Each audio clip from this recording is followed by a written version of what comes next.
সূরা মারিয়াম অবতীর্ণ আয়াত ৯৮ রুকু ৬ রহমান রহিম আল্লাহ তাআলার নামে।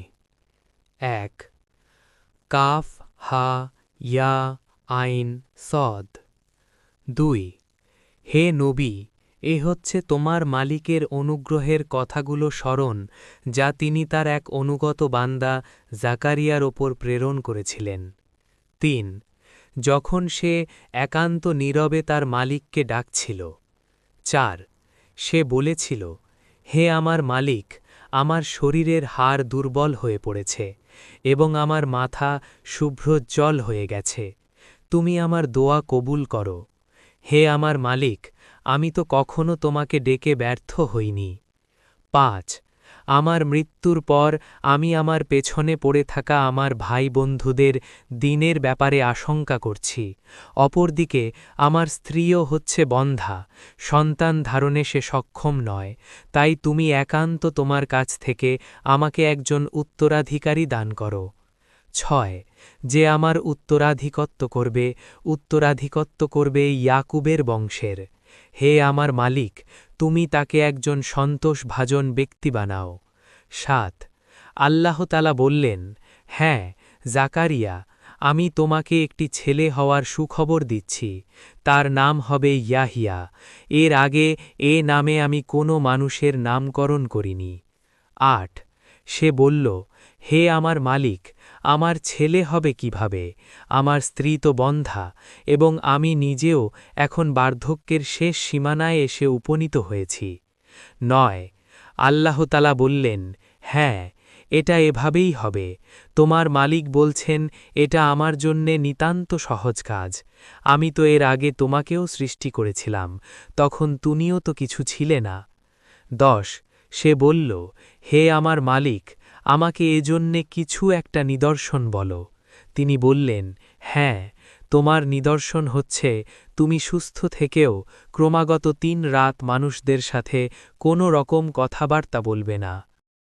অতপর সে কামরা থেকে বেরিয়ে তার জাতির লোকদের কাছে এল এবং ইশারা ইঙ্গিতে তাদের বুঝিয়ে দিল যেন তারা সকাল সন্ধ্যা আল্লাহ তাআলার পবিত্রতা ও মহিমা ঘোষণা করে। ১২ এরপর একসময় ইয়াহিয়ার জন্ম হল। সে যখন বড় হল তখন আমি তাকে বললাম, হে ইয়াহিয়া, আমার কেতাবকে তুমি শক্ত করে ধারণ করো। আসলে আমি তাকে ছেলেবেলাই বিচার বুদ্ধি দান করেছিলাম। ১৩ সে আমার একান্ত কাছ থেকেই হৃদয়ের কোমলতা ও পবিত্রতা লাভ করল। সে ছিল একজন পরহেজগার ব্যক্তি। ১৪ তদুপরি সে পিতামাতার একান্ত অনুগত ছিল, কখনো সে অবাধ্য ও নাফরমান ছিল না। ১৫ তার উপর শান্তি বর্ষিত হয়েছিল যেদিন তাকে জন্ম দেয়া হয়েছে, শান্তি বর্ষিত হবে সেদিন যেদিন সে মৃত্যুবরণ করবে এবং যেদিন পুনরায় সে জীবিত হয়ে পুনরুত্থিত হবে। ১৬ হে নবী, এ কেতাবে মরিয়মের কথা তুমি স্মরণ করো, বিশেষ করে সেই সময়ের কথা যখন সে তার পরিবারের লোকজনদের কাছ থেকে আলাদা হয়ে পূর্ব দিকের একটি ঘরে গিয়ে আশ্রয় নিয়েছিল। ১৭ অতপর লোকদের কাছ থেকে নিজেকে আড়াল করার জন্যে সে পর্দা করল। আমি তার কাছে আমার এই রূহ অর্থাৎ জিব্রাইলকে পাঠালাম। সে পূর্ণ মানুষের আকৃতিতে তার সামনে আত্মপ্রকাশ করল। ১৮ সে বলল, হে আগত ব্যক্তি, তুমি যদি আল্লাহ তাআলাকে ভয় করো তাহলে আমি তোমার অনিষ্ট থেকে দয়াময় আল্লাহ তাআলার কাছে পানাহ চাই। ১৯ সে বলল, আমি তোমার মালিকের পাঠানো দূত।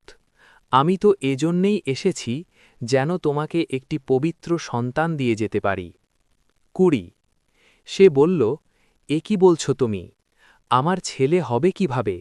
আমাকে তো আজ পর্যন্ত কোনো পুরুষ স্পর্শও করেনি, আর না আমি কখনো অসতী ছিলাম। ২১ সে বলল, হ্যাঁ এভাবেই হবে।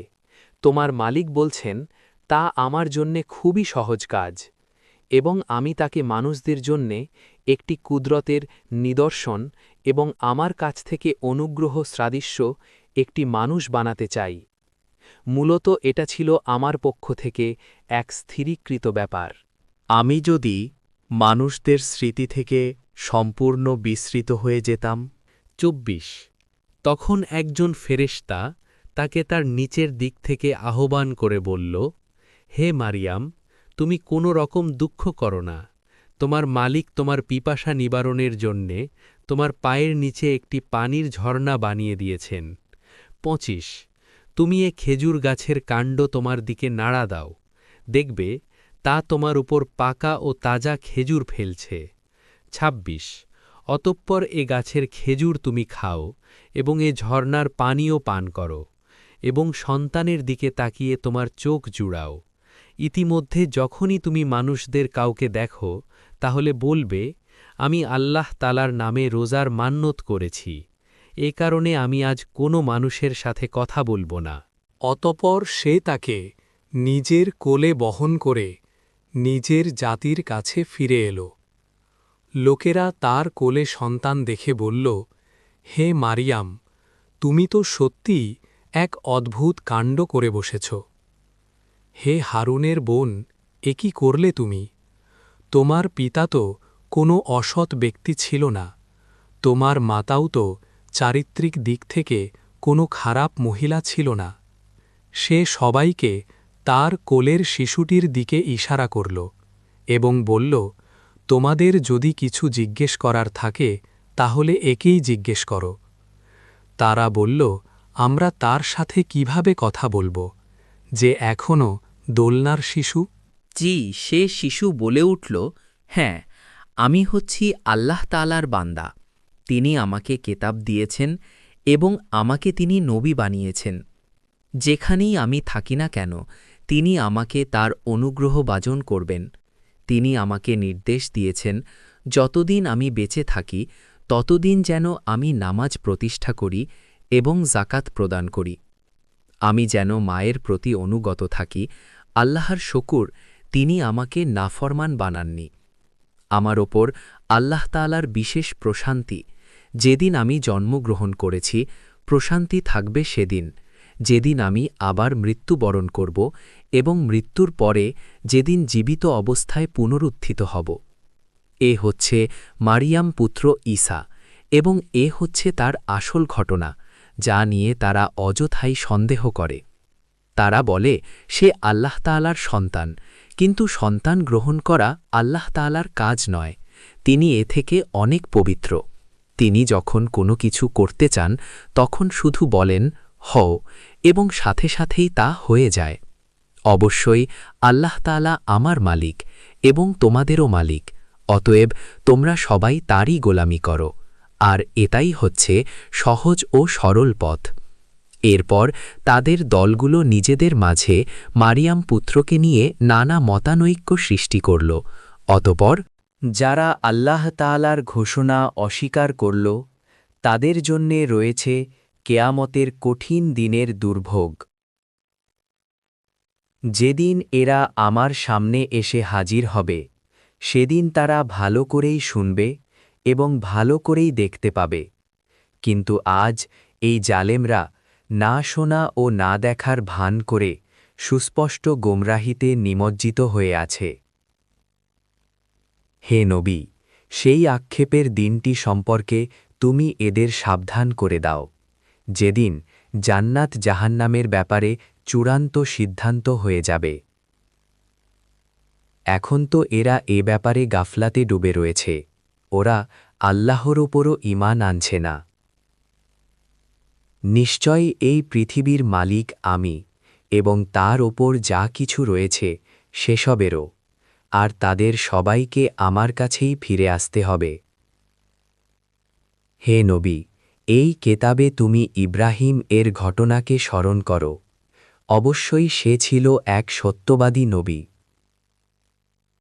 বিশেষ করে সে সময়ের কথা, যখন সে তার পিতাকে বলল, হে আমার পিতা, তুমি কেন এমন একটা জিনিসের পূজা করো যা দেখতে পায় না, শুনতে পায় না, যা তোমার কোনো কাজেও আসে না? হে আমার পিতা, আমার কাছে আল্লাহ তাআলার সৃষ্টি রহস্য সম্পর্কে যে জ্ঞান এসেছে তা তোমার কাছে আসেনি। অতএব তুমি আমার কথা শোনো, আমি তোমাকে সোজা পথ দেখাব। হে আমার পিতা, সে জ্ঞানের মৌলিক কথা হচ্ছে তুমি শয়তানের গোলামি করো না, কেননা শয়তান হচ্ছে পরম দয়ালু আল্লাহ তাআলার নাফরমান। হে আমার পিতা, আমার ভয় হচ্ছে নাফরমান শয়তানের গোলামি করলে পরম দয়ালু আল্লাহ তাআলার কোনো আযাব এসে তোমাকে স্পর্শ করবে, আর এর ফলে জাহান্নামে তুমি শয়তানেরই সাথী হয়ে যাবে। সে বলল, হে ইব্রাহিম, তুমি কি আসলেই আমার দেবদেবীগুলো থেকে বিমুখ হয়ে যাচ্ছ? তবে শোনো, এখনও যদি তুমি এসব কিছু থেকে ফিরে না আসো, তাহলে অবশ্যই আমি তোমাকে পাথর মেরে হত্যা করব। আর যদি বেঁচে থাকতে চাও, তাহলে তুমি চিরতরে আমার কাছ থেকে আলাদা হয়ে যাও। সে বলল, আচ্ছা, তোমার প্রতি আমার সালাম। আমি তোমার কাছ থেকে আলাদা হয়ে যাচ্ছি, কিন্তু এ সত্ত্বেও আমি আমার মালিকের কাছে তোমার জন্যে মাগফেরা কামনা করতে থাকব। অবশ্যই আল্লাহ তাআলা আমার প্রতি অতিশয় মেহেরবান। ৪৮ আমি তোমাদের কাছ থেকে আলাদা হয়ে যাচ্ছি, এবং আল্লাহ তাআলাকে বাদ দিয়ে তোমরা যাদের ডাকো তাদের সবার কাছ থেকেও আলাদা হয়ে যাচ্ছি। আমি তো আমার মালিককেই ডাকতে থাকব। আশা করি আমার মালিককে ডেকে আমি কখনো ব্যর্থকাম হব না। ৪৯ অতপর যখন সে সত্যিই তাদের কাছ থেকে পৃথক হয়ে গেল, এবং পৃথক হয়ে গেল তাদের থেকেও যাদের ওরা আল্লাহ তাআলার বদলে ডাকত, তখন আমি তাকে ইসহাক এবং ইসহাক পুত্র ইয়াকুব দান করলাম। এদের সবাইকেই আমি নবী বানিয়েছি। আমি তাদের ওপর আমার আরও বহু অনুগ্রহ দান করেছি, এবং তাদের আমি সুউচ্চ নামযশ দান করেছি। হে রবি, তুমি এই কেতাবে মুসার ঘটনা স্মরণ করো। অবশ্যই সে ছিল একনিষ্ঠ বান্দা, সে ছিল রসুল, নবী। আমি তাকে তুর পাহাড়ের ডান দিক থেকে ডাক দিলাম, এবং তাকে আমি গোপন তথ্য সমৃদ্ধ কথা বলার জন্যে আমার নিকটবর্তী করলাম। আমি আমার নিজ অনুগ্রহে তার ভাই হারুনকে নবী বানিয়ে তাকে তার সাহায্যকারী হিসেবে দান করলাম। হে নবী, এ কেতাবে তুমি ইসমাইলের কথাও স্মরণ করো। নিশ্চয়ই সে ছিল যথার্থ প্রতিশ্রুতি পালনকারী, আর সে ছিল রসুল ও নবী। সে তার পরিবার পরিজনদের নামাজ প্রতিষ্ঠা করা ও জাকাত আদায় করার আদেশ দিত। উপরন্তু সে ছিল তার মালিকের একান্ত পছন্দনীয় ব্যক্তি। হে নবী, তুমি এ কেতাবে ইদ্রিসের কথাও স্মরণ করো। সেও ছিল একজন সত্যবাদী নবী। আমি তাকে উচ্চ মর্যাদায় সমাসীন করেছিলাম। এরা হচ্ছে সেসব নবী যাদের ওপর আল্লাহ তাআলা অনুগ্রহ করেছেন। এরা সবাই ছিল আদমের বংশোদ্ভূত, যাদের তিনি মহাপ্লাবনের সময় নূহের সাথে নৌকায় আরোহণ করিয়েছেন। এরা তাদেরই বংশের লোক। এদের কিছু লোক ইব্রাহিম ও ইসরায়েলের বংশোদ্ভূত, উপরন্তু যাদের তিনি হেদায়েতের আলো দান করেছিলেন এবং যাদের তিনি মনোনীত করেছিলেন, এরা হচ্ছে তাদেরই অন্তর্ভুক্ত। এদের অবস্থা ছিল এই, যখনই এদের সামনে পরম করুণাময় আল্লাহ তাআলার আয়াতসমূহ তেলাওয়াত করা হতো, তখন এরা আল্লাহ তাআলাকে সাজদা করার জন্যে ক্রন্দনরত অবস্থায় জমিনে লুটিয়ে পড়ত। ৫৯ তাদের পর তাদের অপদার্থ বংশধররা এল, তারা নামাজ বরবাদ করে দিল এবং নানা পাশবিক লালসার অনুসরণ করল। অতএব অচিরেই তারা তাদের এ গোমরাহির পরিণামফলের সাক্ষাৎ পাবে। ৬০ কিন্তু যারা তাওবা করেছে, ঈমান এনেছে এবং নেক কাজ করেছে, তাদের কথা আলাদা। তারা তো জান্নাতে প্রবেশ করবে। সেদিন তাদের ওপর কোনো রকম জুলুম করা হবে না। স্থায়ী জান্নাত এমন এক বস্তু যার ওয়াদা দয়াময় আল্লাহ তাআলা তার বান্দাদের কাছে অদৃশ্য করে রেখে দিয়েছেন।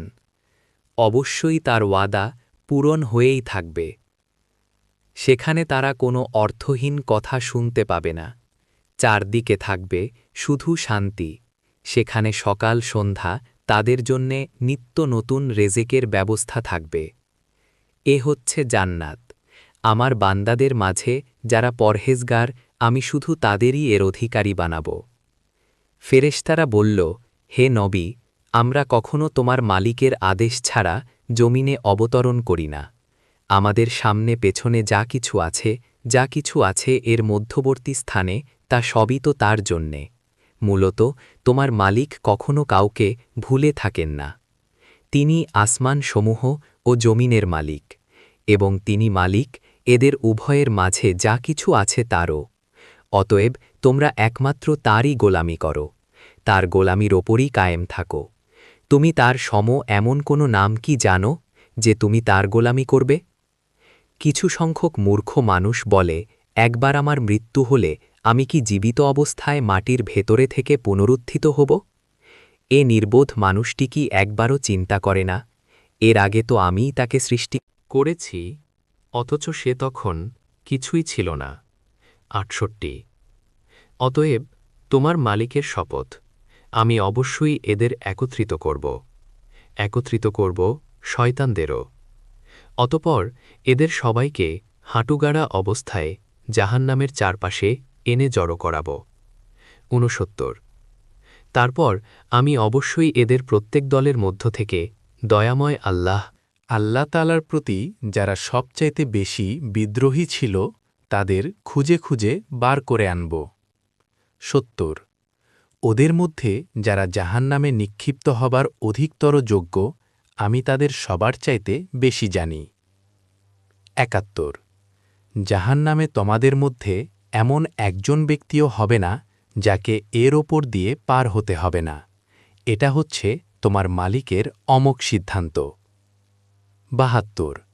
এ পার হবার সময় আমি শুধু ওসব মানুষদেরই পার করিয়ে নেব যারা দুনিয়ার জীবনে আল্লাহ তাআলাকে ভয় করেছে।